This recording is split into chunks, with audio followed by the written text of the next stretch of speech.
Everyone thinks you have to spend big money to get good suspension. Well, I spent $100 on a rear shock upgrade for my wife's Harley-Davidson Softail. Let's see if they're wrong. I bought this shock on eBay for $100. It was a takeoff. Now this is a Fat Bob shock, and the reason I chose a Fat Bob shock is because it has the external adjuster on it just like the Sport Glide does. There are different styles without the external adjuster, depending on if you have a Heritage or a Lowrider ST. There are different shocks, and there are different shock lengths for different bikes from the factory. Some are taller and some are shorter. The Fat Bob has the same external adjuster, but it is 1 inch taller with 1 inch of travel more than what is on the Sport Glide from the factory. I know buying something like this off of eBay used can be a gamble, but this is the second time I've gambled on used suspension from eBay or Facebook Marketplace, and the last time it paid off big time. If you're trying to do an upgrade on a budget, I think this is worth considering and trying. That's why I went ahead and gambled $100. This is my wife's bike, and she just did 1,000 miles in 16 hours on this thing coming home from Sturgis this summer. We were looking at ways to make it more comfortable. Talked about changing the seat. A lot of people say the seat is about position, not about comfort. Suspension is about comfort. My experience is by going to a taller shock with more travel is one of the most affordable ways to improve the comfort in your ride. But you do have to be careful about raising the height of the bike. You do not want to go raising the bike up a lot in the back and not adjust the front and throw off the geometry on the bike. Now, I did a lot of research on this before I bought the shock online. Other people have done it, and they said it only raises the rear fender about 1 inch. And those people said they did not change anything in the front, and the handling and the geometry of the bike seemed to be fine. Everything rode good. They didn't have to do a front end upgrade to match. I removed the rear fender according to the service manual and everything else. I will be using a service manual. If you don't have one, hopefully this video will help you do it, but I always recommend getting a service manual. So let's get into this. Now, one of the things we're going to do first, though, is measure the fender height and the license plate height, so when we're done, we can see how much it raised the bike up, how much it changed it. All right, for our first measurement, we're going to do this right here at the top of the reflector. And wow, that is right at 26 inches, within an eighth, just a hair below 26 inches at the reflector right here, just in front of the axle, the pivot point. And that strut member stays at about 26 7/8 at the rear. And we're right at 17 inches to the bottom of the license plate frame. First step, remove the seat. Pretty simple, one bolt in the back here. Comes right out. Seat will come right off. Next step will be to disconnect the battery. Battery is behind the right side cover on this model. Side cover has 2 screws back here and then a rubber grommet in the front, so you just pull, it comes right off. That's that rubber grommet I'm talking about right there. It just fits over a plug up here. Once you have the side cover off, if you're going to remove the battery, you're going to need to detach these wires from these looms here. There's one right here on this side of the battery box, and then one down here. I'm going to kind of tuck them up here. I'm actually going to move them in front of the preload adjuster to get them out of the way. You have a clip down here to release this part of the battery box. Okay, after we've disconnected the battery, I've got some of the wiring out of the way. Some of this is a cross member that goes over the shock. We're going to go ahead and pull that. We may have to pull the rear fender. We may be able to do it without pulling the rear fender. If I can do it without pulling it, that's the way I'm going to go. The book says, if necessary. That's a big help.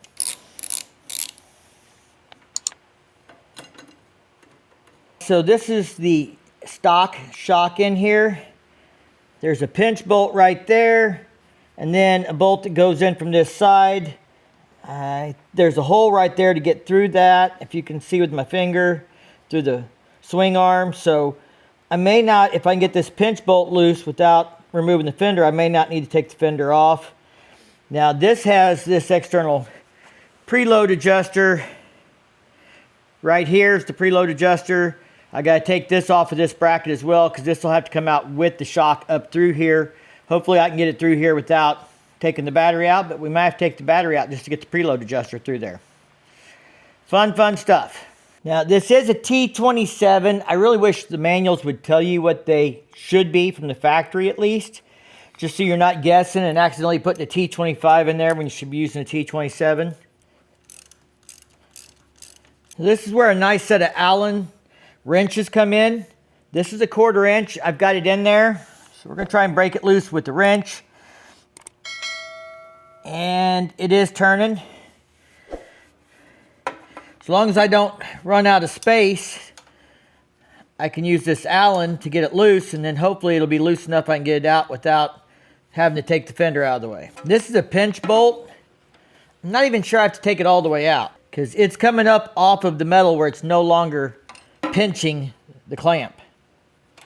So it's probably loose enough. All right, put some light on here. There's a hole through the swing arm right here so you can get to that bolt. And that's a big Torx back in there. I put a light on it so you can kind of see it there. Definitely a Torx bit. T50, really no play. So I think we're there. Woo, that's tight. We may have to get a bigger ratchet just for more leverage. Oh, we got it. Now, I do need to raise the bike up now that I have it loose to take some pressure off of the shock so that it's not compressed. If you guys can hear the noise outside, it's raining. We picked a nice rainy day to do this on. But I'm going to take my little scissors jack, lift this up. I don't need a lot. We just want to see that rear tire starting to come up off the ground and not have the spring compressed. And I can see it up there and it'll actually move. So that's all we need. All right, I've got it real nice and loose. I haven't took the top bolt loose yet. That's on the other side. We're gonna go ahead and try and pull this all the way out before we take the top one loose, make sure we don't have any problems. But it's to the point it's finger loose. I think I'm out.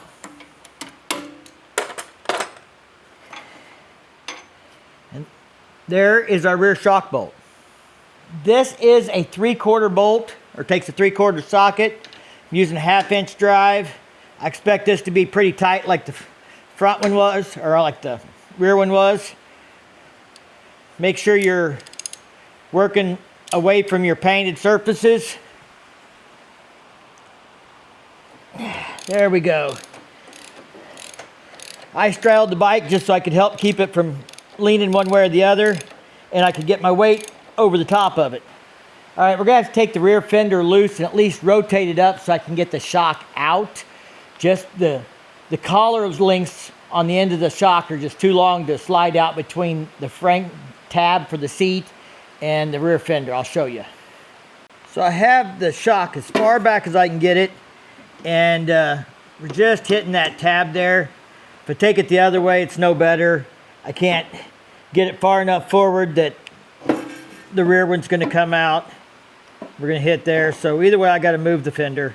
So I think I just take a couple of the ones in the front off and maybe rotate the fender and get it out. With the new shock being longer, I was probably going to have to do that either way just to get it in. So no big deal. We'll just get to it.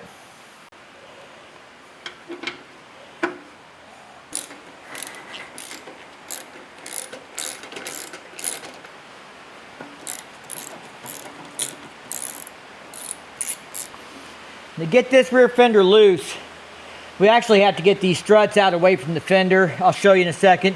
But we have a saddlebag guard in here that takes a hex bit instead of the factory Torx bit. So I got to find the right one for it. Fucking bolt on the... There's a bolt on the inside of the fender going into the strut here. So that's why we can't pivot this thing or do anything with it. So I've got to get that bolt out as well, without taking the tire off. So on the inside of the fender, you have a bracket like this, a piece that these strut bolts go into. So you have to pry that out because these are going through into the fender and into the strut, and they kind of keep that fender from moving around even once you take the bolt out. So get these out of the inside, loosen up these bolts up here. I took that one all the way out, but I have enough wiggle room in the fender now. I can get the shock out without having to take the fender completely off. So I can get the shock back under the fender now, bring the front up, pull it out, and pull my adjuster out all as one piece. Here's my takeoff shock. And again, I bought one from a Fat Bob because it comes with the external preload adjuster. And the takeoff I bought had it still connected. You have to watch these on eBay. Some of them, they disconnected the oil line. I didn't want one that had been unassembled completely. I didn't want to have to mess with that. So let's hope we're all good. We're going to get it kind of down in here and feed the adjuster through. Get it out of the way. Back up kind of where it goes. Now we'll get this longer shock back underneath here. Get the front end where it belongs. And feed that bolt through just enough to hold the shock to line things up. You can see I've got the top shock bolt lined up.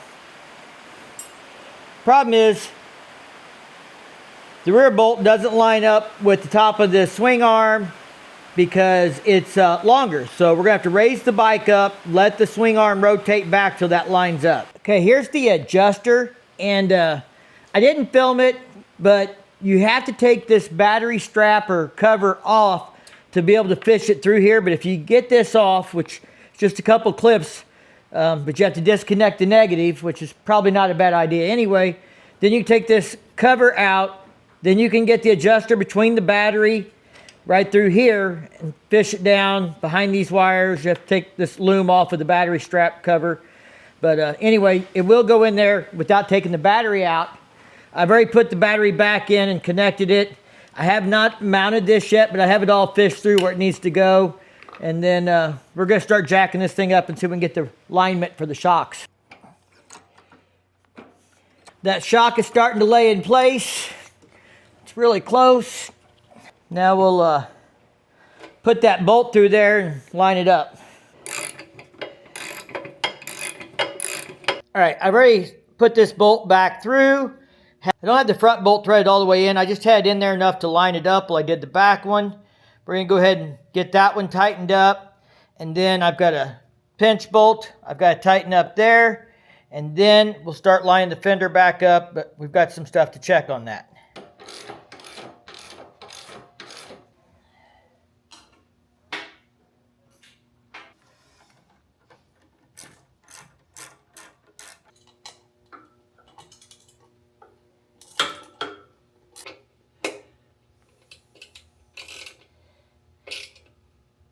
We're really 26 at the reflector before and 27 inches now. See how we are back here at the license plate frame. We were at 17 before, right there. We're at 18 and a half now.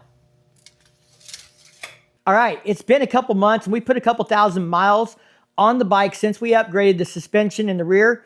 And we did that because I didn't want to just take it around the block and say, oh yeah, it feels better. I wanted to put some time on it. Now, fortunately, we haven't done any 500-mile days like we've done touring in the summertime. We'll do more of that next summer. If you guys would be interested in a review after she puts a bunch of miles on some long days, please let me know. Leave me a comment down below. But the verdict is she can definitely tell that the bike is taller. She notices it trying to move it around the garage. Luckily, she's still flat-footed and it's not causing her any problems. But if you are already struggling to touch before you do an upgrade like this, going to a taller shock could definitely be a problem for you. Something to consider. You might even have to adjust your kickstand depending on how your bike leans or things like that if you go to a 1.5 inch or a 2 inch taller shock. Now, as far as the comfort, she feels like it definitely rides better. The bumps are less noticeable. She felt like it was an improvement. Again, we haven't done a bunch of long haul stuff. That's where it's really going to shine, is after 400 or 500 miles, how much fatigue she has, how comfortable she still feels after a long run. So in the end, I've got a couple hours in this, maybe a half day, and $100. And it's going to make a, I think, significant improvement in her ride and her ability to do long hauls on the Softail. All right, guys, if you like this video, give it a big thumbs up. Maybe share it with your friends. If you aren't already subscribed, please consider subscribing. And if you do, ring that bell to be notified the next time I drop a new video. And as always, y'all stay safe, keep on riding, and we'll see you in the next one.